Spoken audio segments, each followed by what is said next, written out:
What's up, everyone? Tera Roberts here with your DFS Bargains for Week 8. Let's go ahead and jump right into it. We'll start things off at the quarterback position, and there are several ways that you could go this week, but I think the safe, cheap bet option at quarterback this week is Matt Ryan. He had a rough start to the season, but it's looking like we might just need to chalk that up to getting a new offensive coordinator because the Falcons' offense is looking much more comfortable in the pass game now. And this week they face Carolina. You know Carolina, that team that got lit up by Kirk Cousins only to turn around and give up a pretty solid performance to Daniel Jones, who has almost no wide receiver core. Yeah, that Carolina. Matt Ryan is coming off of a 300-plus yard game with 2 touchdowns, and now it's his turn to take advantage of this reeling Carolina secondary. Moving on to running backs, you might get a little concerned going with Zach Moss. I get it, because he is in a never-ending timeshare with Devin Singletary, but we've seen that when the game gets out of hand, Zach Moss benefits from garbage time.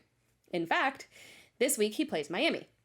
In the Bills' 35-0 demolition of Miami in Week 2, Zach Moss had 2 touchdowns.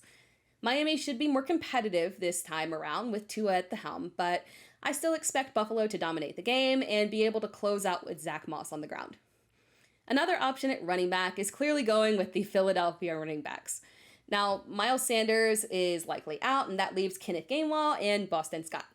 Gainwell is a bargain. I definitely could have included him on this list. He is reasonably priced and has big PPR upside, but he will likely be the focal point of many lineups this week.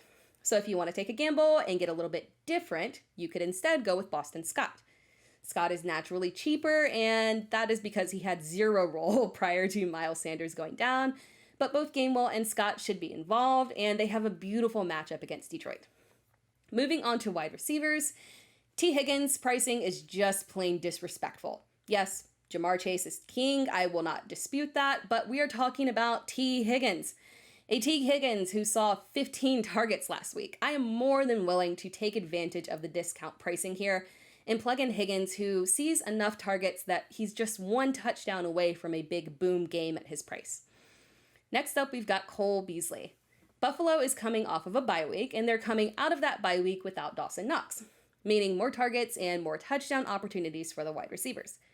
Prior to the bye week, Beasley caught 7 of 9 targets for 88 yards and a touchdown against Tennessee, and this week, Buffalo plays Miami, another team that is extremely vulnerable against the pass. It's another great opportunity for the wide receivers to feast and for Cole Beasley to have another fantastic day. We also have Russell Gage. Such a bargain, and I don't think that last week was a random performance for him. It's easy to forget that Gage isn't a new thing. He's a proven commodity.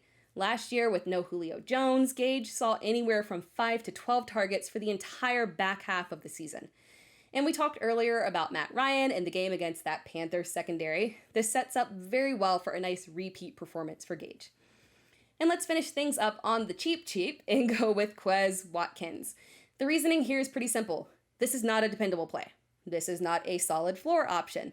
This is a bad defense, a couple of big plays, plug into your lineup at a great price kind of guy. He will either hit or he will not. There's no in between, but I'm feeling confident that we can get a hit here because, again, Detroit's defense is bad. Think of him as this week's Van Jefferson.